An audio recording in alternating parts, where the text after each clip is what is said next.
이번 소식은 보시죠. 0을 하나 더 붙였다가 1억 6천짜리를 16억에 낙찰받은 사례. 이게 이제 보면은 경매 바닥에서 계속 있는 사건 중에 하나예요. 이거는 입찰 서류를 잘못 쓴 사례가 되겠죠. 우리가 보면은 입찰 서류를 왜 잘 써야 되느냐.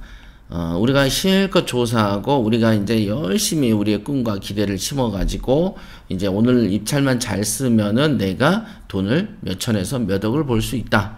자, 그런 중대한 판에 와가지고 1억 6천을 16억을 써버리는 사람들이 있어요. 이런 중요하고 중대한 판에 이런 일을 하면 안 되겠죠. 그러나 안 된다는 걸 알면서도 이런 일들이 벌어집니다. 그럼 벌어지는 이유가 뭘까를 보면은 공부를 안 해서 그렇다. 이렇게 공부를 안 해서 그렇습니다. 그러니까 이런 어떤 돈을 벌기 전에는 이런 거를 엄청 연습을 해본다든가 또 이런 피해 사례는 솔직히 보면 신문 기사를 찾아봐도 너무 많거든요. 요거는 이제 가십성을 한번 읽어보도록 하겠습니다. 집값 상승세에 힘입어서 부동산 경매시장 열기가 계속되고 있답니다. 이거는 집값 상승세하고 무관하게 경매시장은 원래 잘 됩니다. 예전에도 그랬어요. 왜? 제가 이제 투자했을 때가 IMF잖아요. IMF 때도 경매시장은 괜찮았습니다. 지난달에 낙찰 가율이 역대 최고를 발휘하는데 어쩌고저쩌고 광주지방법원 목포지원에서 무안군 근화 배야채 아파트, 참 이름이 어렵다. 배야채 아파트의 59제곱미터를 감정가 16억 원에 낙찰됐다. 감정가가 아니지. 최적 낙찰가가 16억이다. 이렇게 표현해야 되죠. 감정가는 아니잖아요. 최저 입찰가인 감정가 이거 뭐야? 1억 6,400만 원에 약 10배. 그러니까 이게 신건이었나 보죠. 신건의 그 감정가 겸 최저 입찰가가 1억 6,400인데 그거에 이제 10배 정도 1억 6,400인데 1억 6천 그러니까 이 사람은 1억 6,458만 원 58만 원 묻혔구만. 이 사람은 58만 원을 더 쓰고 잡으려고 했는데 본의 아니게 10억을 더 써버린 케이스가 되겠습니다. 시세와 비교해도 낙찰가가 현재 높은데 같은 달 최대 2억 원에 거래됐고 호가도 2억 안팎인데 개발 호재도 없는데 강남권 소형 아파트 수준에서 낙찰이 됐다. 이렇게 이제 얘기를 하네요. 그게 이유가 뭐냐? 그랬더니 응찰 가격에 0을 하나 더 붙였다. 이렇게 돼요. 올해 들어서 낙찰 가율에 1000% 이상으로 낙찰된 사건이 24건이다. 그러니까 24명이 바보가 있는 거죠. 24명의 바보가 존재하는 겁니다. 강남구 청담동에서도 감정가 12억짜리를 126억에 낙찰됐다고 하고요. 당연히 잔금을 안 치르니까 입찰이 이루어지겠죠. 그 다음에 이 경매에서 3개월 뒤 다른 응찰자가 13억에 낙찰이 됐네요. 그러니까 12억 6천짜리를 13억에 낙찰이 됐네요. 실수가 명백해도 취소하기 어렵다. 매각 불허가를 요청해야 하는데 이런 경우 매각 불허를 요청하거든요. 법원이 받아들이는 경우가 많지 않다. 맞습니다. 이것도 제가 알고 있는 한 약간의 뒷거래가 좀 필요합니다.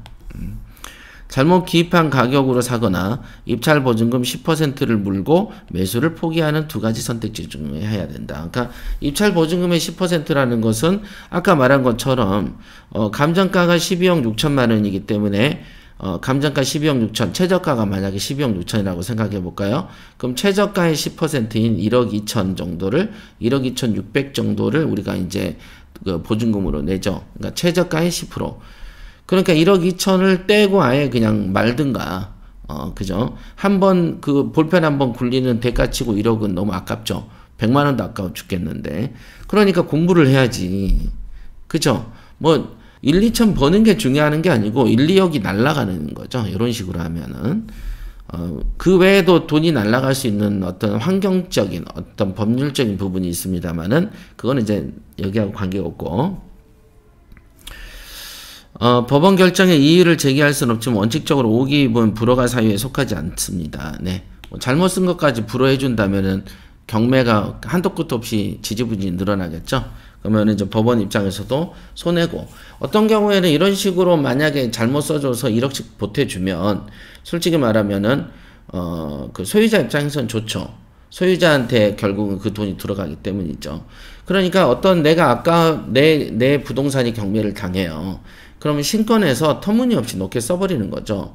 그러면 그 돈이 어차피 소유자한테 배당이 되기 때문에 세무를 갚은 다음에 그런 식으로 경매 사건을 2개월, 3개월씩 쭉쭉 이어가는 방법으로 쓰기도 합니다. 저도 이제 그런 식으로 이제 경매를 지지부진하게 이용하면서 뭐 10회까지 막 유찰시키고, 낙찰됐다가 미납하고, 낙찰됐다 미납하고, 낙찰됐다 미납하는, 이런 식으로 법원을 이제 그 어떤 경매 사건을 끌고 가는 경우도 본 적이 있습니다. 자, 감정가 10배가 전부 오기는 아니고, 토지 경매는 감정가가 시세를 반영하지 못해서 낙찰가율의 1000%를 기록하는 경우가 종종 있다라고 말은 하지만, 이런 것도 말이 좀 안 되는 게, 보세요. 감정가하고 시세가 다르잖아요. 그러면 이제 토지 주인이든 건물 주인이든 이거를 재감정을 요청합니다. 통상. 내 건물에 내 땅이 이렇게 싸게 감정되는 거에 대해서 이거는 시세가 이렇게 바뀌었다라고 얘기하면서 재감정을 요청하거든요. 그러면서 재경매가 되는 건데, 그렇지 않고 있다가 고가로 받는 경우는 그 어떤 기획부동산의 사기에 이용되거나 아니면은 뭐 어떤 뭐라고 해야 되나, 너무 절실하게 필요한 이 땅이 절실하게 필요한 어떤 누군가, 이런 사람이 붙을 때는 다른 사람을 제껴야 되기 때문에 높게 쓰는 것입니다. 개발 가능성을 염두에 두고 입찰 가격을 높게 적어 쓰는 경우도 있는데, 용산구 동자동 건물이 감정가가 2,100만 원인데 2억 원에 낙찰됐다. 네. 소재 건물이 2천만 원인데 2억을 썼다. 이렇게 되어 있네요. 토지가 없이 건물만 가지고도 아파트를 주는 사례가 있는가? 이런 경우는 만약에 통상적으로 지금 이미 서울은 예전부터 아마 2000 몇 년대부터는 토지 건물이 있어야지 아파트 입주권이 되는 걸로 알고 있습니다. 요거는 어떤 사건인지는 제가 모르겠네요. 자, 여기에 우리가 이제 경매를 할 때 있어서 우리가 돈을 날라가는 부분, 이거는 하다못해 입찰 서류 하나 잘못 써도 돈이 날라갑니다. 저도 많이 봤어요. 예를 들면 우리가 입찰을 10개 보러 갔어. 근데 내가 쓰는 거가 너무 느려. 그래가지고 하나하나 뽀롯이 넣었어. 그럼 9개 놓치는 거죠. 이것도 입찰 서류를 잘못 써서 돈을 놓치는 케이스고, 또 어떤 경우에는 내가 입찰하려고 갔는데 뭐 인감도장을 바꿨었어. 그러면 또 이것도 돈이 날라가는 경우가 되겠습니다. 자, 여기까지 하겠습니다.